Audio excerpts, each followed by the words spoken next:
नमस्कार, आप देख रहे हैं R world news Aparna Jain के साथ।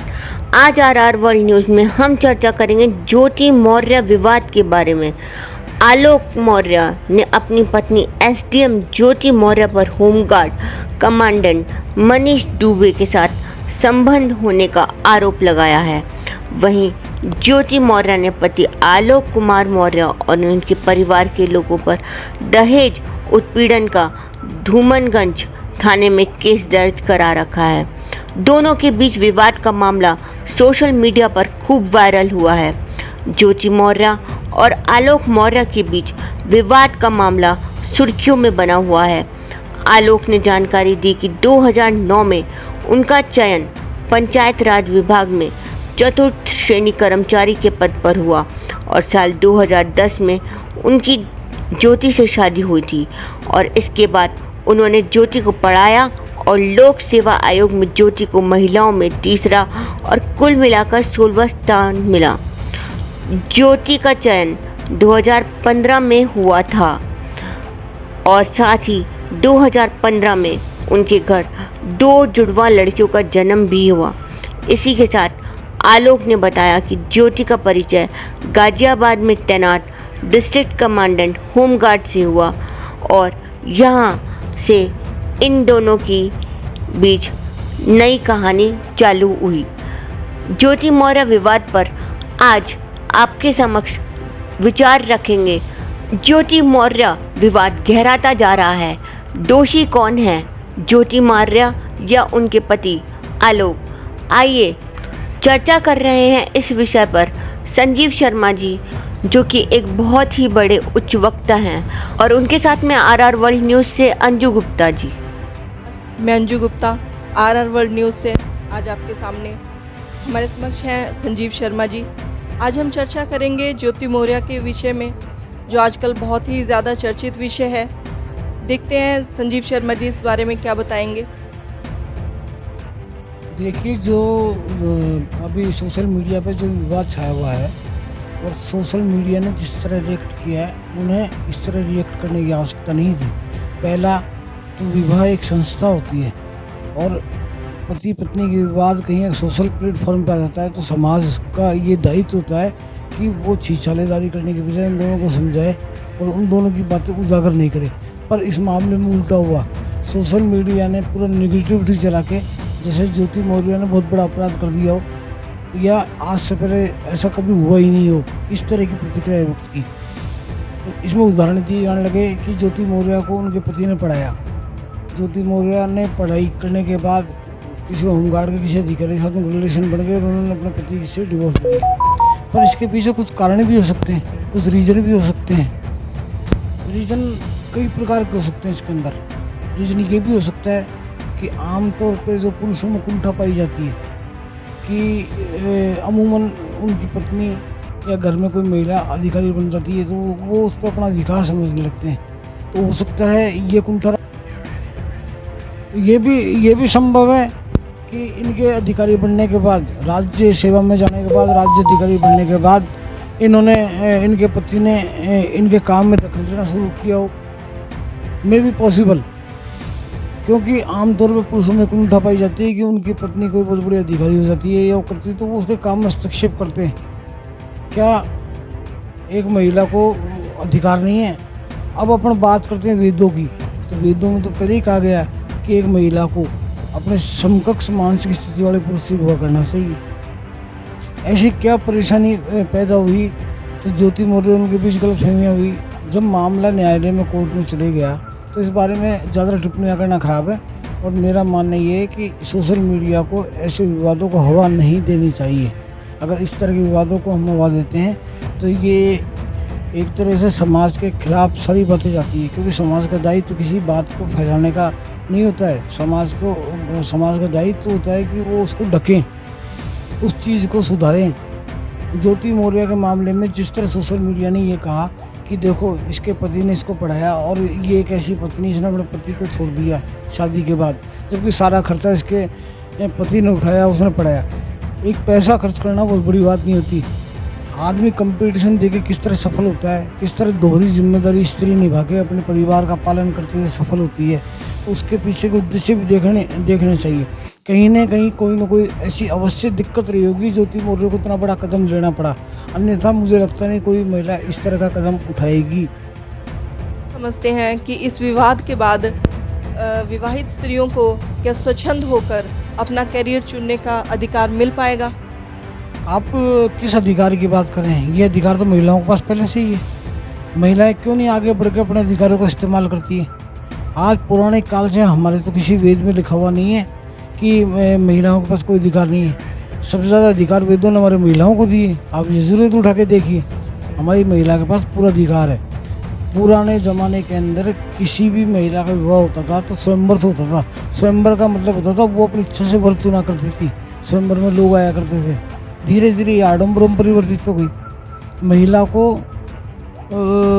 दबा के रखा गया, महिला को उभरने नहीं दिया गया। तो महिला के पास अधिकार पहले से मौजूद है। बात है इस्तेमाल करने की। अब इस्तेमाल तो वो स्वयं ही करेगा, जिसको करना है वो स्वयं ही करेगा। और महिलाओं को आगे होकर अपने जॉब का ढंग से इस्तेमाल करना चाहिए। और ये ज्योति मौर्य की जिस तरह सोशल मीडिया में आई है, तो ये कोई पहली घटना थोड़ी है। हिंदुस्तान में मैं इतने हजारों पुरुषों की गिनती जानता हूँ जिनका विवाह बचपन में हो गया था और शादी के बाद उन्होंने अपनी पत्नी को छोड़ दिया। देखिए, मैं ऐसे बहुत बड़े अधिकारियों को जानता हूँ, ऐसे बड़े बड़े डॉक्टरों को जानता हूँ जिन्होंने शादी के बाद अपनी खुद की पहली शादी को निरस्त कर दूसरी शादी की। उनके बारे में कभी विवाद नहीं हुआ, कभी सोशल मीडिया में नहीं चला। इसके पीछे नारी है, महिला है, वो खुद अबला बनी हुई है। जहाँ वो उसको सबला बनने की ज़रूरत है वो खुद अबला बनी हुई है। कहीं भी चीटा कसी मिलेगी तो महिलाएं द्वारा मिलेगी। पुरुष ने उन चीज़ों का उपयोग किया है और उपयोग करके महिला के कंधे पे पांव रख के वो आगे बढ़ता गया।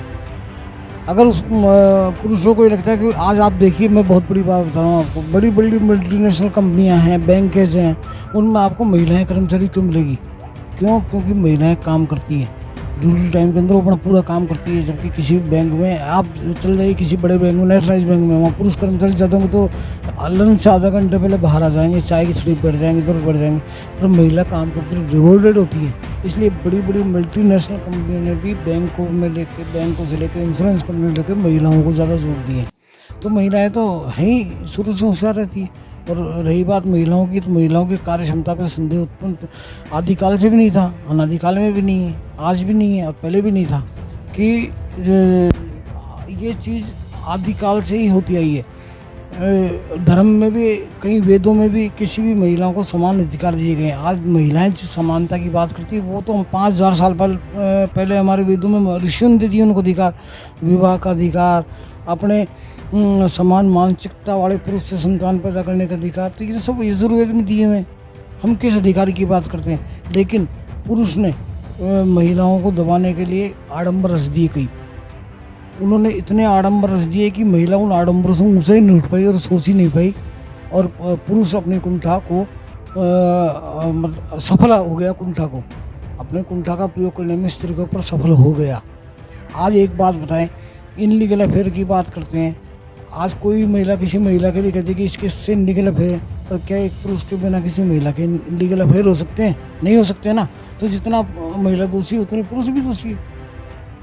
तो समाज को आगे आना पड़ेगा, महिलाओं को कुछ को आगे आना पड़ेगा। इस संदर्भ में खुल के बातें करनी पड़ेगी। जॉब करने वाली महिलाएं रात को 11 बजे भी अधिकारी है तो मीटिंग में जाएंगी। अगर जिले की जिम्मेदारी है तो रात को 12 बजे मीटिंग में, सार्वजनिक सेवाओं में। लेकिन ये चीज़ उसके पति को बर्दाश्त नहीं होती। क्यों नहीं होती? क्योंकि इसके पीछे वही पुरुष की कुंठा, स्त्री पे अधिकार, स्त्री को भोग्य समझना, उस पर अपना अधिकार समझना, ये पुरुष की कुंठा है। और इसको मेरे को लगता नहीं कोई समाप्त कर पाएगा। ये अनादिकाल चलती आ रही है। इस चेष्टा को पूरा करने के लिए कई तरह के आडंबर रचे गए हैं, जो फिर कभी कोई धार्मिक चर्चा होगी तो फिर मैं बताऊंगा किस तरह के धर्म के नाम पे आडंबर रचे गए हैं महिलाओं को काबू में रखने के लिए। तो ये ज्योति मौर्य का विषय है, ये समाज को ख़त्म कर देना चाहिए। इस समाज का जो रोल था उसमें ये होना चाहिए था, तो उन दोनों के बीच समझौता करवाते, उन दोनों के बीच कंप्रोमाइज़ करवाते या उन दोनों की बातें सुनते। पर समाज ने इस तरह उछाल दिया जो सारा दोष उस स्त्री का ही है, उस स्त्री ने सब कुछ गड़बड़ कर दिया हो। ज्योति मौर्य के हस्बैंड ने अगर अपने पैसों से पढ़ाई करी तो पैसों की वजह से पढ़ाई होगी। ऐसा लगता है कि जैसे ज्योति मौर्य के पति ने उनको पढ़ाया हो तो सारे पैसे से ही काम हो गया, पैसे से ही पड़ गई हो, उनकी खुद में इंटेलिजेंस ही नहीं है, खुद में काबिलियत ही नहीं हो। तो इस तरह की बातों को सोशल मीडिया पर रखने से पहले लोगों को सोचना चाहिए। और ज्योति मौर्य को सोशल मीडिया पर छाड़ने में जितना पुरुषों का योगदान है उतना महिलाओं का भी योगदान है, क्योंकि अधिकतर मैंने देखी सोशल मीडिया पर पोस्टें महिलाओं ने डाली है और उन्होंने उदाहरण सीता से लेके कहाँ के दे दिए। ये सब चीज़ें गलत हैं। किसी भी विषय के परिप्रेक्ष्य में उदाहरण दिए जाते हैं कि एक ज्योति मौर्य ये, तो ज्योति मौर्य ने ऐसा कौन सा अपराध कर दिया? अगर नहीं बनी तो उसने डिवोर्स फाइल कर दिया या अपने पति से अलग रहने का फैसला कर लिया। कहीं ना कोई ना कोई परेशानी तो होगी ना, उसको जाने बिना उसको अपमानित किया जा रहा है सोशल मीडिया, वो गलत है। ये तो अब मैटर इसलिए ख़त्म हो गए सोशल मीडिया पे क्योंकि सीमा हैदर का प्रकरण इस समय जोरदार चल रहा है, अन्यथा उसकी अभी और सालेदारी होती, ज्योति मौर्य को और अपमानित होना पड़ता। जो कोर्ट का मैटर उसे कोर्ट में रहने दें, सोशल मीडिया का दुरुपयोग नहीं करें। मेरी तो यही अपील है लोगों से कि सोशल मीडिया का दुरुपयोग किसी के निजी जीवन में उछालने के लिए उपयोग नहीं किया जाए। तो संजीव जी, जैसा कि हम देखते हैं कि रामायण में राम और रावण के बीच में जो युद्ध हुआ उसमें सीता को आरोपित किया गया, और महाभारत में जो युद्ध हुआ उसमें भी द्रौपदी को ही आरोपित किया गया। तो इसके बारे में आप क्या कहना चाहेंगे, क्या ये सही है? देखिए, ये तो कथित वामपंथियों की कोल कल्पित बातें हैं। बाकी कहीं भी इतिहास के अंदर कभी भी माँ सीता को आरोपित नहीं किया गया। भगवान राम ने तो रावण का वध और राक्षसों का वध करने के लिए अवतार लिया था, और वो जो सीता का अपहरण हुआ एकमात्र बहाना था, एकमात्र कारण था राक्षसों के वध का। रावण भी जो खुद का उद्धार चाहता था, मोक्ष चाहता था। तो ये विषय केवल वामपंथी द्वारा उठाया गया है। रही बात महाभारत की, तो महाभारत का युद्ध जो हुआ था वो तो एक राज्य के बंटवारों को लेकर हुआ था, क्योंकि उसमें धृतराष्ट्र स्वयं अंधे थे और उन्होंने अब अपना जो राजपाट है पांडु को संभाला दिया था। पुराने ज़माने में रीति चली आ रही थी कि जो राजगद्दी बैठता उसका बड़ा पुत्र, ज्येष्ठ पुत्र ही राजगद्दी पे बैठा करता था। तो बात उन दोनों में राज्य के विभाजन को लेकर थी, और दूसरा कारण था दुर्योधन का उस राज्य पे कब्जा जमाने को लेकर। तो ऐसा कहीं भी आरोपित दोनों जगह नहीं किया गया। ये तो वामपंथियों द्वारा जो कपोल कल्पित बातें हैं या जो सनातन धर्म के विरोधी उनके द्वारा फैलाई गई बातें हैं। हमारे धर्म में इन दोनों चीज़ों का कहीं उल्लेख नहीं है।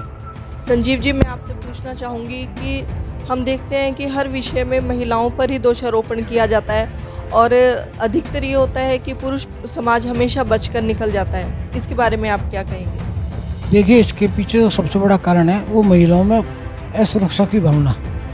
महिलाओं को लगता है कि पुरुष के बिना उनका जीवन अधूरा है, और कोई भी पुरुष ही उनके जीवन की रक्षा कर सकता है, चाहे कितनी बड़ी बिजनेस वूमेन हो, चाहे कितनी बड़ी सर्विसमैन हो। लेकिन वो महिला को ये लगता है कि बिना पुरुष के उसका जीवन नहीं है, वो उस पुरुष का विरोध नहीं कर पाती। तो ये सबसे मुख्य कारण है किसी भी महिला में असुरक्षा का भावना होना, इसलिए महिला आरोपित होती है। पुरुष प्रधान में तो कौन है ही, उसे तो महिला पर आरोप लगाना है। आज एक बात बताइए, किसी भी महिला पे आरोप लगाया है तो क्या पुरुष दोषी नहीं है क्या? तो क्या आरोपित महिला वैसे हो गई, बिना पुरुष का आरोपित हो गई? बराबर के दोषी हैं दोनों। लेकिन पुरुष समाज का जो माहौल, जो महिलाओं में सुरक्षा की भावना, ये दोनों महिलाओं को आरोपित कर जाती है, और पुरुष बहुत तरीके से चल जाता है। जो सदियों बनाई हुई परंपरा है ना कि जो भी कुछ आरोप है वो महिलाओं पे डोलना और अपने पति गली से निकल जाना, तो पुरुष हमेशा इस चाल में कामयाब रहा है। महिलाओं को आगे आना होगा, असुरक्षा की भावना छोड़नी होगी उनको ये सोचना होगा कि बिल्कुल बिना पुरुष के भी जीवन है। जब स्क्वाड्रन लीडर बड़े बड़े फ्लाइट जेट महिलाएं उड़ाती हैं, अच्छे अच्छे बिजनेस वूमेन, चंदा कोचर जैसी ICICI बैंक की चेयरपर्सन वुमेन रह सकती हैं, तो महिलाएं क्या नहीं कर सकती? तो सबसे पहले महिलाओं को अपना ये आवरण उतारना पड़ेगा कि बिना पुरुष से उसका जीवन नहीं है। इस बारे में कई तरह का आडंबर फैलाए गए महिलाओं को काबू करने के लिए कि धर्म के नाम पे कोई भी विवाहित महिला ये चूड़ा पहनेगी, बिछिया पहनेगी, तो ये सब उसको दबा के रखने के लिए कि इस तरह के वो आडंबरों से बाहर नहीं निकल सके और पुरुष का आवरण उसके ऊपर हमेशा चढ़ा रहे। ये मुख्य कारण है। जब तक असुरक्षा की भावना महिलाएं नहीं निकालेगी कि पुरुष के बिना भी उसका जीवन है और बिना पुरुष के भी वो स्वयं की रक्षा खुद कर सकती है। तो संजीव जी, अभी तक हमारे चर्चा में जितनी भी बातें हुई हैं, आपने पूरी तरह से ज्योति मौर्य को सपोर्ट किया है। तो क्या लगता है ज्योति मौर्य के द्वारा जो कार्य हुआ है, क्या आप उसे सपोर्ट कर रहे हैं? देखिए, मैंने ज्योति मौर्य को कहीं सपोर्ट नहीं किया पूरे प्रकरण में। मैंने आपको पुरुष की मानसिकता बताई है। मैंने आपको ये बताया कि विवाह एक संस्था होती है और समाज का दायित्व होता है उसे बचाने का। समाज बचाने के बजाय उन दोनों के रिश्ते सोशल मीडिया पर उछाल रहा है, पहली बात। दूसरी बात, ऐसे क्या कारण रहे जो ज्योति मौर्य को ये कदम उठाने पड़े। मैंने आपको पूर्व में बताया कि जो पुरुष की कुंठा है वो स्त्री को कभी आगे नहीं निकलने दे सकता। हो सकता है अधिकारी बनने के बाद मीटिंग में लेने जाता है और लोगों से मिलना ही पड़ता है, सार्वजनिक जीवन है।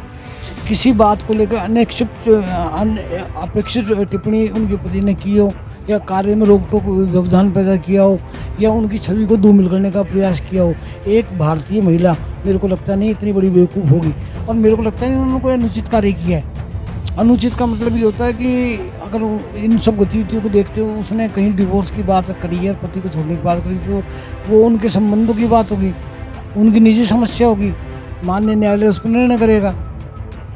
सपोर्ट करने की बात है कि मैंने कहीं ज्योति मौर्य को सपोर्ट नहीं किया, मैंने केवल पुरुषों की मानसिकता पे बात की है। आप भी एक महिला हैं, आप भी एक महिला के नाते सोचें कि पुरुषों की मानसिकता क्या है और हमें पुरुषों की मानसिकता को सपोर्ट नहीं करना चाहिए। मैंने यहाँ केवल ये बताया, आज तक हजारों पुरुषों ने महिलाओं को छोड़ा, शादियाँ तोड़ी।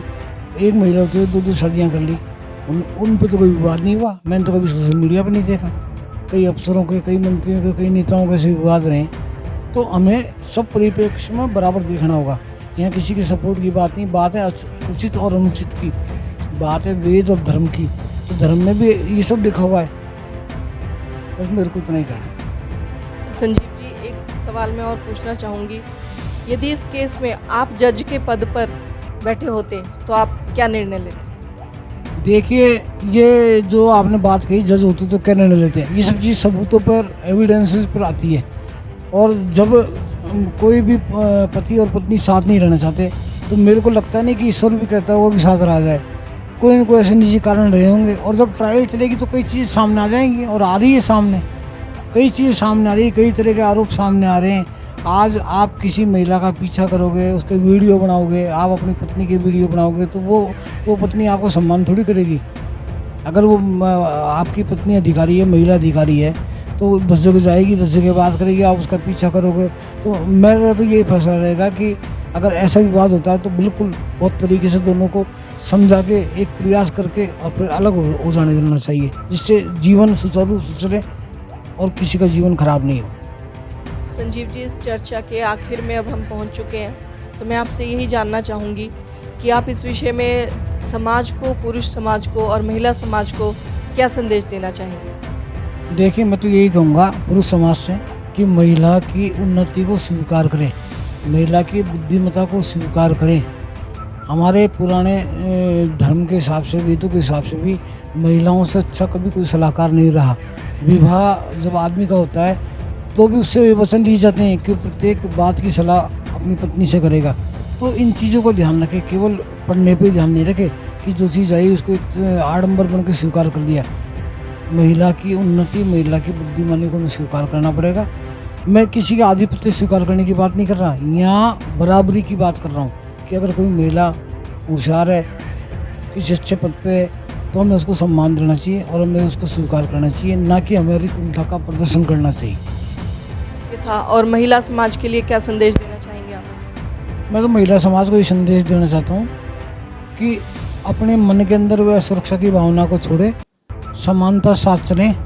विवाह एक संस्था है, उस संस्था का सदुपयोग करें और समाज, परिवार सबको साथ लेके चलते हुए समाज के परिप्रेक्ष्य में कुछ कंप्रोमाइज करके आपस में परिप्रेक्ष्य में स्वीकार करें। मैं Anju Gupta, RR world news के साथ स्त्रियों के स्तर को आगे बढ़ाते हुए फिर मिलेंगे एक नए विषय को लेकर। सच की बात आपके साथ। नमस्कार।